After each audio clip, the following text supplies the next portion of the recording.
Welcome to Zurich. My name is Hans Fritschi. As you can see, I just have moved to the Corona Hotel. Yes, the Corona Hotel. This hotel here was once labeled as the worst hotel of Zurich. But this is another time. Now it's all about this present time, the Corona, the COVID time, and it's only logical that I ended up here at the Corona Hotel. And I will tell you the story how this happened. You know, I started my YouTube channel with Corona. On March 2nd this year, I flew the last time within Thailand from Pattaya to Nong Khai, and I spent my whole lockdown there in my beautiful garden. And there I started to do these YouTube movies, and it always had to do with COVID-19. And now I'm stranded here in Zurich at the Corona Hotel, and I tell you the story how I got here. I left my good friends Peter and Mazal Sidler, who gave me free accommodation here in Zurich in the Lakefield Hotel and Lakefield Quarter, and but I didn't want to overstay and get on their nerves, so I decided to move here in this unique hotel. This used to be, was labeled as the worst hotel of Zurich once by Tagesanzeiger in the year 2011, because they used to have guests here that were socially a bit difficult. They were the bills were paid by the Sozialamt, by the social security firm, and it was run down, completely run down. And reminding of Pattaya, this used to be also a hotel by the hour, a so-called love hotel, because the rooms were rented to prostitutes, and but this has changed now. And in this area there was also one time a place where they made fondue bourguignon à discrétion, which means you could eat as much of the fondue bourguignon as possible, and you just had to pay a price. And nowadays it's the Corona Hotel. You see, this is very on one way it's called Corona Hotel because it's the Hotel Krone here directly at the Limmatquai behind me, the river Limmat. It's very central location, actually a very beautiful location, and the rundown hotel was closed and it's in eine Zwischennutzung. It's now has been slightly renovated. They painted everything and put new beds in, and the toilets are still on the floor. I mean, you have to leave the hotel room if you want to go to the toilet or take a shower. And we have just met one woman here that wants to return from Indonesia and is looking for a flat in Zurich, which is very difficult to find. And she locked herself out of her room and had to wait now till somebody arrived to get her into into her room again. And you see, it's now a very nice place. For instance, over here you see an old radio, and it's antique nowadays, and it's for sale also. It's 1,100 francs if you want to buy it, and it's just a very lovely place in a way. I enjoy my stay at the Corona Hotel, which is symbolizing the state we are in. We still don't know when we can go back to Thailand, if we ever can go back. So for the time being, I made a booking for 2 months and will stay here at the Corona Hotel and broadcast to you from Zurich.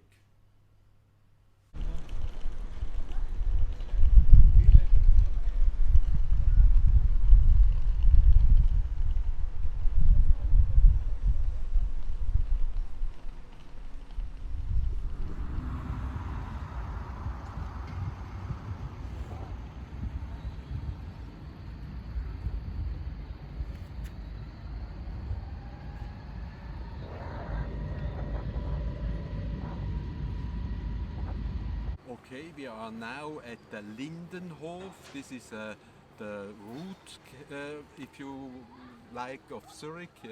There used to be a Roman castle up here, and the Romans I think they killed Felix, Regula, and Exuperantius.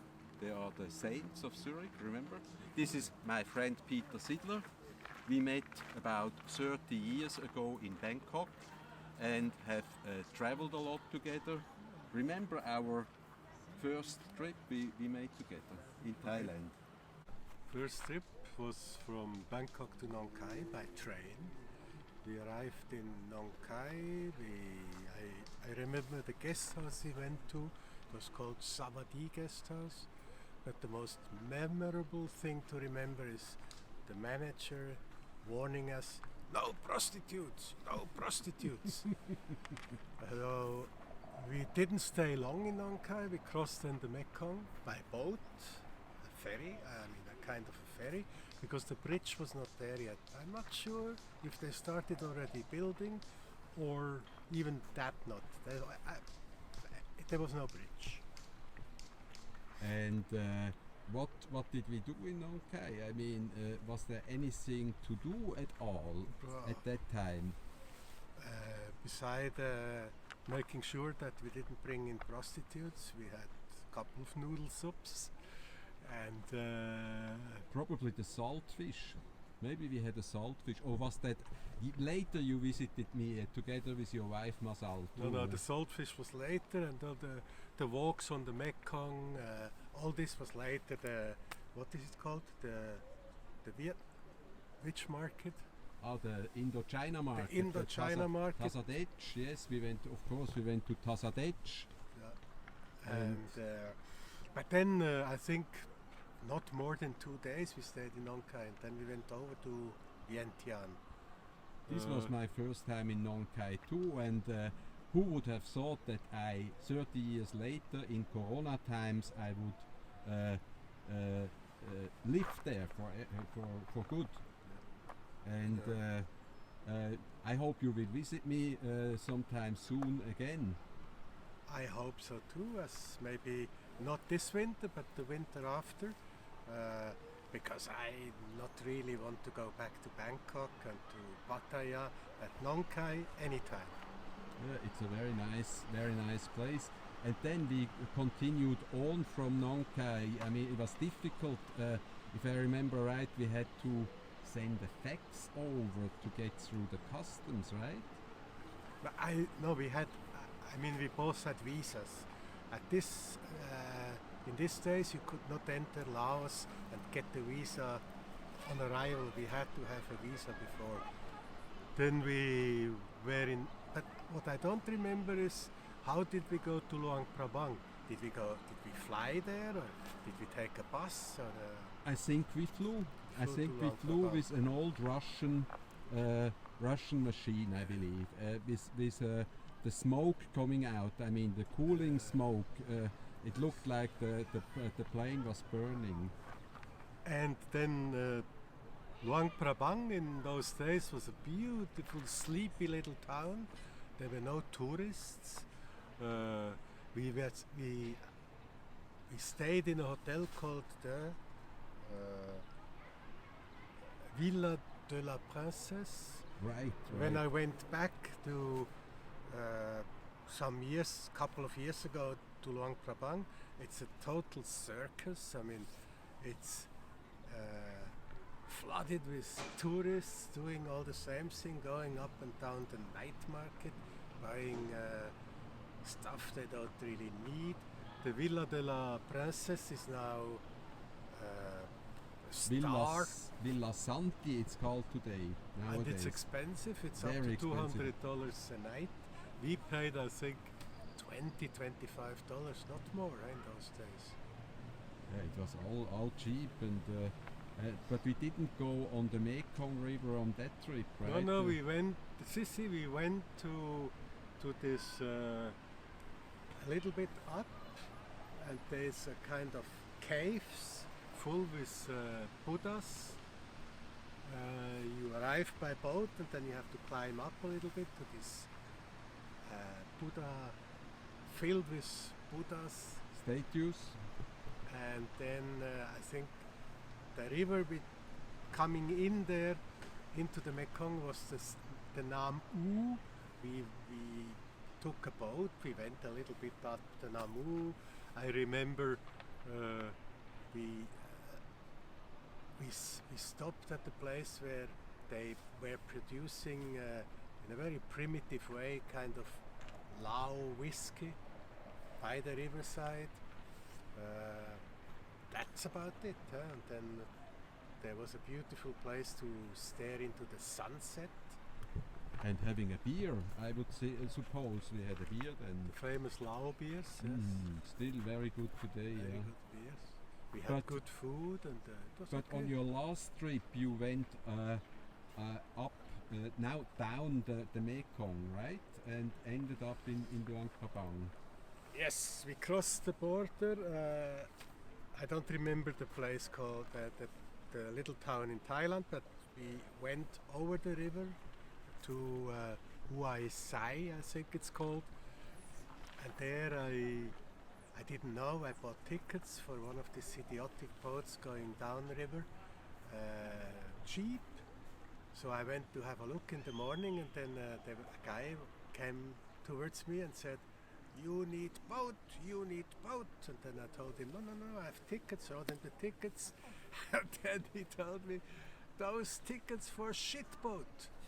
And he took me to a boat, beautiful, long, a part was, the interior was like in a bus, comfortable seats, there was a table, there was a crew, and he told me there's only 2 people.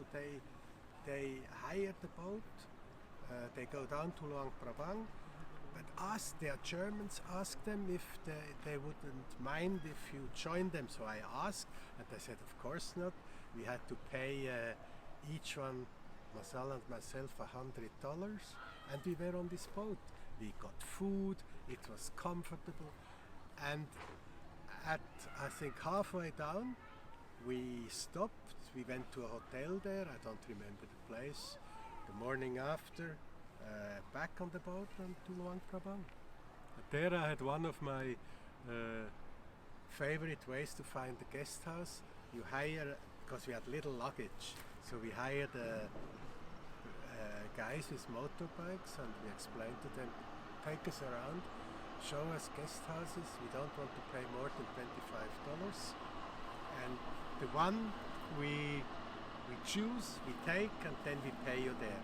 So that's what we did. We drove around Luang Prabang for half an hour, and finally we found a beautiful guest house. It's a lovely garden, really nice, Wi-Fi, satellite TV. They did the washing for us. It was really lovely. But then the night was a disappointment because Luang Prabang was flooded with tourists, and nothing to compare with the first time we went there. There we were the only tourists, if I remember right. There were nobody else. Yeah.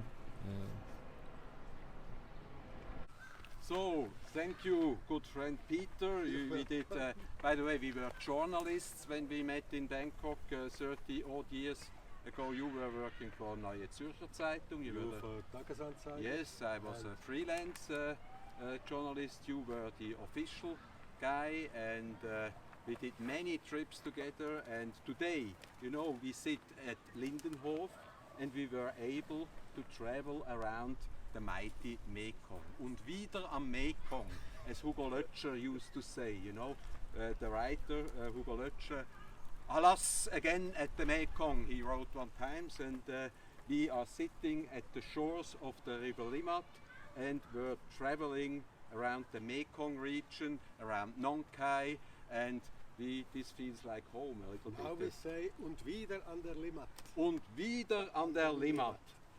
Listen, if you liked what you saw, please join the Hans Fritschi YouTube channel or Hans Fritschi Friends on Facebook, and see you again very, very soon. Bye bye.